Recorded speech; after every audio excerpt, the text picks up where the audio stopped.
Hi hello welcome to our channel. నేను మీ సిరి. ఇంకా మన ఛానల్ని సబ్స్క్రైబ్ చేసుకున్నట్లయితే ఇప్పుడే సబ్స్క్రైబ్ చేసుకుని వీడియోస్ని మిస్ అవ్వకుండా చూడండి. Mrs Agastya part 150. సాయంత్రం ఇంటికి వెళ్ళిన రామ్కి శ్రీకళ బంగారం సంగతి గుర్తొచ్చి ఎంతో ఇష్టంగా చేయించాడది. అది కూడా బ్యాంకులో పెట్టేసి డబ్బు తీసుకోవడం బెటర్ అనిపించింది. లేకపోతే ఏకంగా అమ్మేయడమా, ఏది మంచిదని ఆలోచించుకుంటూ బంగారం పెట్టి లోన్ తీసుకోవాలనుకున్నాడు. అలాగే చేశాడు. ఆ డబ్బు, బైక్ అమ్మేసిన డబ్బు అతన్ని కొంతకాలం ఆదుకుంటాయి. ఈ లోపల ఊరు వెళ్ళిన తన బాస్ తిరిగి వస్తాడు. ఆయనతో మాట్లాడాలి. ఆ డబ్బు జాగ్రత్తగా అకౌంట్లో వేయించుకుని హాస్పిటల్కి బయలుదేరాడు రామ్. కళ కొంచెం కొంచెం కదులుతోంది. ఆమెకి రేపో మాపో స్పృహ వస్తుందని నమ్మకం వచ్చింది రామ్కి.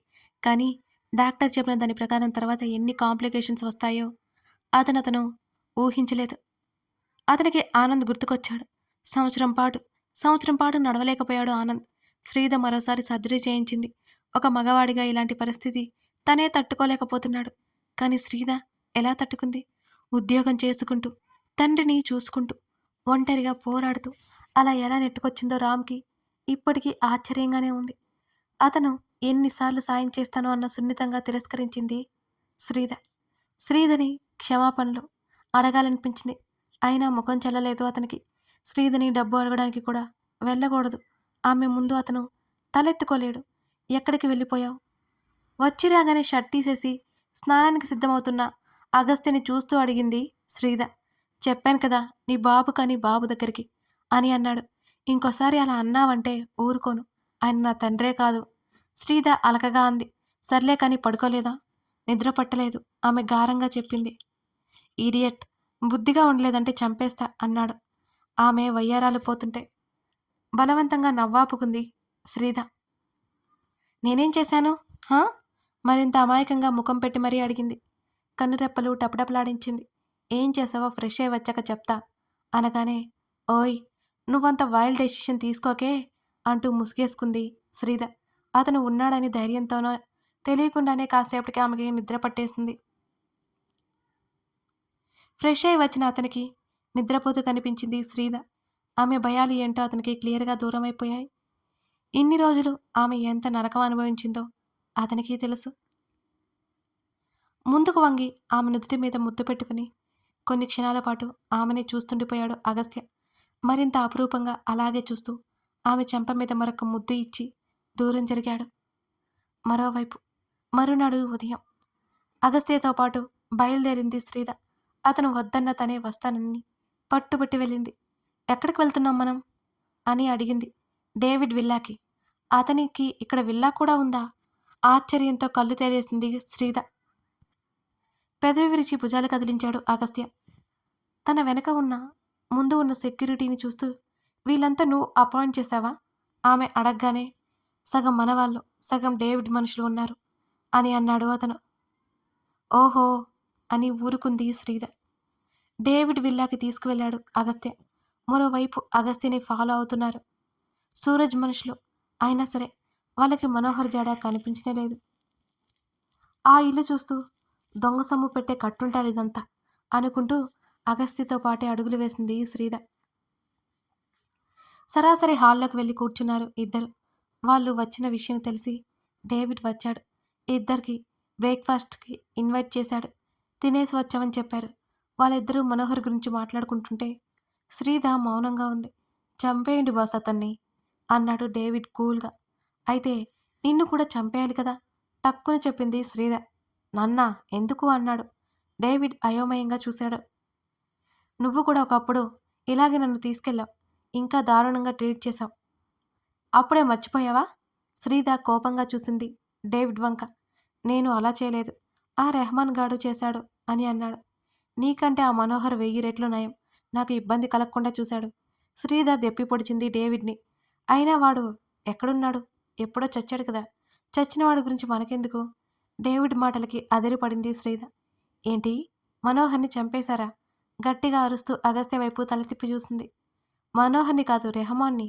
నీ హస్బెండే చేశాడు అనగానే కళ్ళొదిలేసింది. ఏంటి అంది. అవును అంటూ భుజాలు కదిలించాడు డేవిడ్. శ్రీధ మౌనంగా ఉండిపోయింది. అతను తనని ఎంతగా హింస పెట్టాడు? తనను నాశనం చేయాలని కూడా అనుకున్నాడు. తనని శారీరకంగా ఇబ్బంది కూడా పెట్టాడు. ఇవన్నీ తెలిసి చంపేశాడా? కాళ్ళు చేతులు ఆడలేదు ఆమెకి. అది ఎప్పుడో జరిగిన విషయమైనా సరే, అగస్త్య అలా చేశాడు అంటే గుండె విపరీతమైన వేగంతో కొట్టుకోసాగింది శ్రీధకి. డేవిడ్, మనోహర్ జాగ్రత్త అని అంటూ, నువ్వొక పని చేసి పెట్టాలి అని అడిగాడు అగస్త్య. ఏంటి బాస్ అది అని అడిగాడు. మనోహర్ ఇంట్లో అతని పర్సనల్ రూమ్లో కొన్ని డాక్యుమెంట్స్ ఉన్నాయి, అవి కావాలి. అక్కడ నీ మనిషి ఉన్నాడు కదా అని అన్నాడు అగస్త్య. అవును, కానీ పర్సనల్ రూమ్ అంటే సెక్యూరిటీ ఉంటుంది అని డేవిడ్ చెప్పాడు. ఆ సూరజ్ గడు మంచాన పడ్డాడు. అక్కడ ఉన్న వాళ్ళని మేనేజ్ చేసి ఎలాగైనా నువ్వు నాకు ఆ డాక్యుమెంట్స్ తెచ్చివ్వాలి. అసలు మనోహర్ శ్రీధని కూతురని నమ్మడానికి కారణం ఏంటో అప్పుడు తెలుస్తుంది అని అన్నాడు అగస్త్య. అతన్ని అడిగితే సరిపోతుంది కదా బాస్ అని అడిగాడు డేవిడ్. అడిగినా చెప్పడు. చంపేస్తే క్లియర్ అయిపోతుందేమో కదా బాస్ అని సలహా ఇచ్చాడు డేవిడ్. నువ్వు ఆపుతావా? ప్రతిసారి చావు చావు అంటావు. శ్రీధ కోపంగా అరిచింది. ఆ అమ్మాయి తన బాస్ని ఏమంటున్నా అతను మాట్లాడలేకపోవడంతో డేవిడ్ మనుషులు అతని విచిత్రంగా చూస్తున్నారు. డేవిడ్ బుద్ధిగా తలాడించాడు. ముందు ఆ పని చూడు, ఆ తర్వాత ఏంటో ఆలోచిద్దాం. దీని వెనుక ఎవరూ లేకపోతే సరే, కానీ ఎవరైనా ఉన్నారా అంటే మనం ప్రాబ్లంని ఎక్కువ చేసుకున్న వాళ్ళం అయిపోతాం అని అన్నాడు అగస్త్య. డేవిడ్ సరే అన్నట్టు చూశాడు. అగస్త్యతో పాటు మళ్ళీ శ్రీధ రిటర్న్ అయింది. కారులో సైలెంట్గా కూర్చుంది. అదంతా అగస్త్య గమనిస్తూనే ఉన్నాడు. ఇక్కడి నుంచి కథ మరో కొత్త టర్న్ తీసుకోబోతుందండి. మిస్ అవ్వకుండా చూడండి. అమ్మా, జాబ్ వచ్చేసింది, తల్లితో సంతోషంగా చెప్పింది రచన. కూతురు మాటలకు చెప్పలేంత సంతోషం వేసింది ఆవిడకి. ఎప్పుడు జాయినింగ్? ఆవిడ ఆతృతగా అడిగింది. ఇంకో వారంలో అమ్మా, మనం అక్కడికి బయలుదేరాలి, సంతోషపడుతున్న తల్లినే చూస్తూ చెప్పింది రచన. అక్కడికా? అక్కడికంటే ఇక్కడ కాదా? అయోమయంగా చూసింది ఆవిడ. కాదు, హైదరాబాద్ అని చెప్పింది రచన. ఏంటి? హైదరాబాద్కమ్మా. ఏమైంది? ఆ పేరు వినగానే షాక్ అయిన తల్లిని చూస్తూ అడిగింది రచన. ఏం లేదులే, తప్పదంటావా? ఇక్కడేం చేసుకోలేవా అని అడిగింది. 35,000 వదులుకోమంటావా చెప్పు? తల్లి గడ్డం పట్టుకుని అడిగింది. అలా కాదురా, ఇప్పటికిప్పుడు అక్కడికంటే కష్టం కదూ అని అంది ఆవిడ. ఏం పర్వాలేదు, రోహిత్ ఉన్నాడు కదా, ఆల్రెడీ అక్కడ ఇల్లు చూశాడట, మనం లగేజ్తో పాటు వెళ్ళిపోవడమే అన్నది రచన. మరి ఈ సామాన్ల సంగతి ఏంటి? అవన్నీ కొరియర్ చేస్తాడట, మనం 2 రోజులు అన్నీ సర్దుకుని బయలుదేరదాం అని చెప్పింది. కూతురి మాటలకు ఆమె తలాడించింది. ముందు ఆ పని చూడు, తర్వాత ఏంటో ఆలోచిద్దాం. దీని వెనుక ఎవరూ లేకపోతే సరే, కానీ ఎవరైనా ఉన్నారా అంటే మన ప్రాబ్లంని ఎక్కువ చేస్తున్న వాళ్ళేం అయిపోతాం అని అన్నాడు అగస్త్య. డేవిడ్ సరే అన్నట్టు చూశాడు. అగస్త్యతో పాటు మళ్ళీ శ్రీధ రిటర్న్ అయింది. కారులో సైలెంట్గా కూర్చుంది ఆమె. అతను మొబైల్ తిరిగేస్తూ కూర్చున్నాడు. మనోహర్కి సంబంధించిన డీటెయిల్స్ చెక్ చేస్తున్నాడు అగస్త్య. వాళ్ళు హోటల్ చేంజ్ అయిపోయారు. సరాసరి తీసుకెళ్ళిపోయాడు అగస్త్య. అక్కడికి ఎందుకు తీసుకొచ్చారో అర్థమయ్యి శ్రీధ ప్రశ్నించలేదు. అతనితో పాటు రూమ్లోకి వెళ్ళింది. అలా బెడ్ మీద కూర్చొని ఆలోచించసాగింది శ్రీధ. కోట్ తీసేసి ఆమె పక్కన కూర్చున్నాడు. ఆమె చేతుల్లోకి తీసుకుని ఆమె ముఖం వంగ చూశాడు అగస్త్య. కళ్ళెత్తి చూసింది శ్రీధ. ఏంటి? కళ్ళెగరేస్తూ అడిగాడు. నెమ్మదిగా తలని అతని ఛాతీ మీదకి ఆనించింది శ్రీధ. మన లైఫ్ ఎందుకు ఇలా అవుతుంది రావణ్? అసలు ఏమవుతుంది?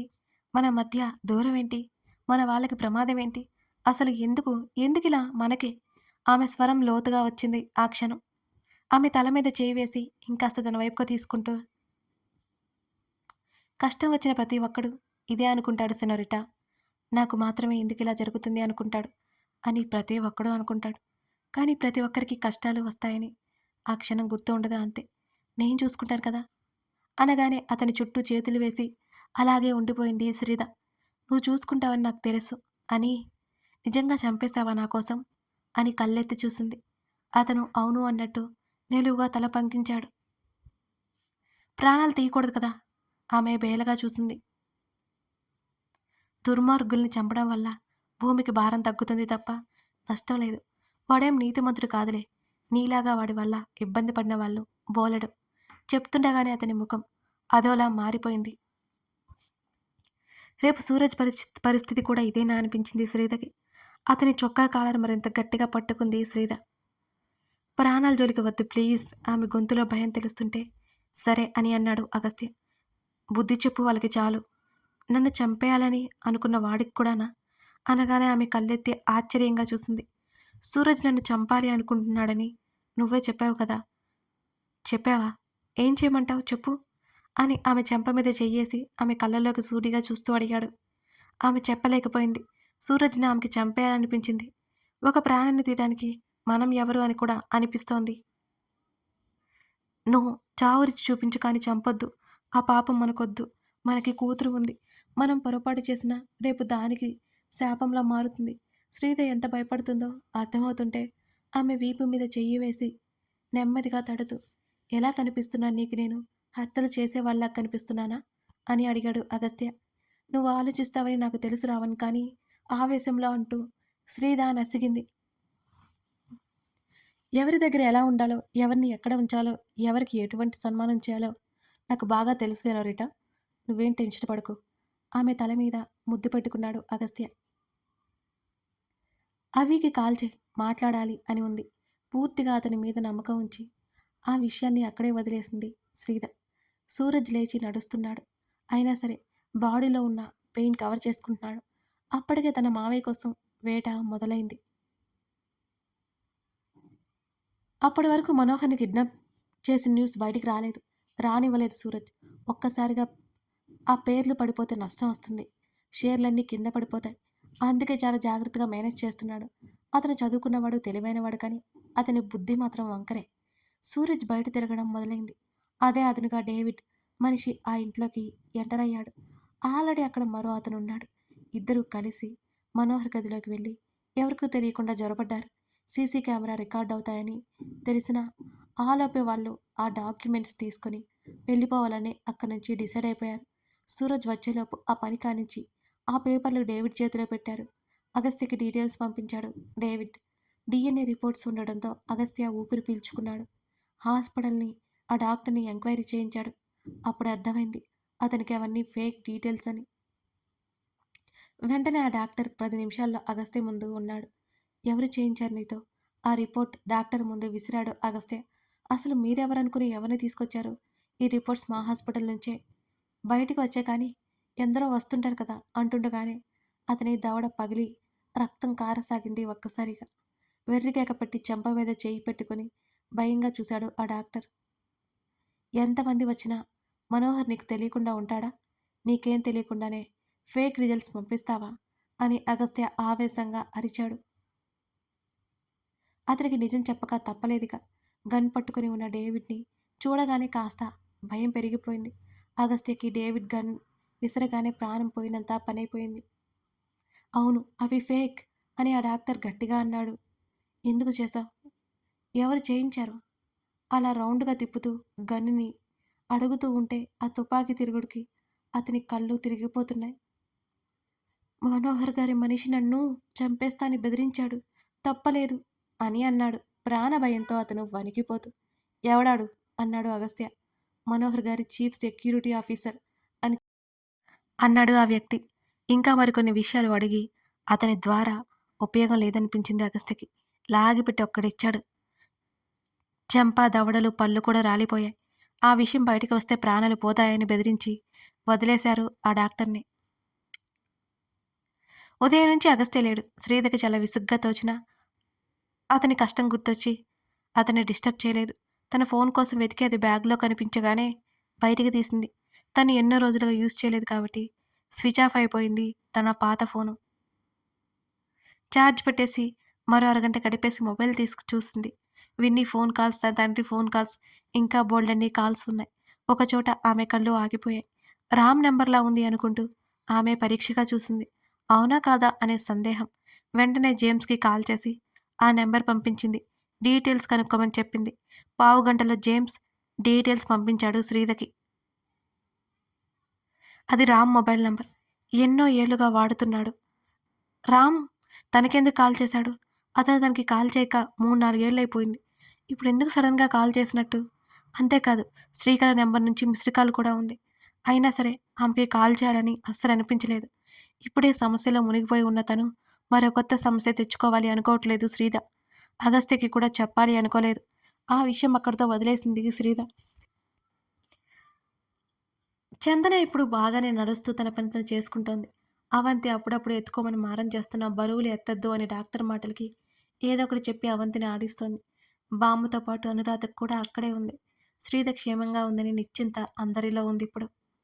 తన మనవడు, మనవరాలు కష్టాలు పడుతున్నారని బామ్మ బాధపడుతుంటే, కట్టుకున్నవాడు దూరంగా ఉన్నాడనే బాధ అనురాధకి ఉంది. అది గమనించి చందన అనురాధని పిలిచింది. "ఏమైనా కావాలా మేడం" అని అడిగింది అనురాధ. "ఏం వద్దు, ఇలా వచ్చి కూర్చో." తన పక్కన ప్లేస్ చూపించింది చందన. "పర్వాలేదు మేడం, చెప్పండి" అన్నది రాధ కూర్చోకుండా. "నువ్వు ముందు కూర్చో చెప్తాను" అనగానే ఎదురుగా కూర్చొనింది కాస్త కంగారుగానే. "ఆంటీ, ఆక్కుందాందా." ఎక్కడి నుంచో వచ్చి బుజ్జి అవంతి రాధ చేతిని పట్టుకుని లాగడం మొదలుపెట్టింది. అవంతిని ఎత్తుకుని ఒడిలో కూర్చోబెట్టుకుంది రాధ. అవంతి ఊరుకోకుండా గొడవ చేస్తూనే ఉంది. ఆనంద్ హాల్లో నుంచి పిలవడంతో వెంటనే కిందకి జారి బయటికి పరిగెత్తింది అవంతి బుడిబుడి అడుగులతో. "ఏమైంది అలా ఉన్నావు?" చందన అడిగింది. ఆమెకు అర్థమైనా సరే రాధ సమాధానం కోసం చూసింది. "ఏం లేదండి" అంది రాధ. "జేమ్స్ గురించేనా?" అని అడిగింది చందన. రాధ ఇక మాట్లాడలేదు. అదే నిజం కాబట్టి కథ కొనసాగుతోంది. ఇలా ఇలా ఈ కథ నడుస్తోంది. ఈ కథలో మీకు మోస్ట్ ఫేవరెట్ క్యారెక్టర్ ఏంటో కామెంట్ చేయడం మర్చిపోకండి. అలాగే లైక్ చేసి వీడియోని హైప్ చేసి సపోర్ట్ చేస్తారని ఆశిస్తున్నాను. Thank you.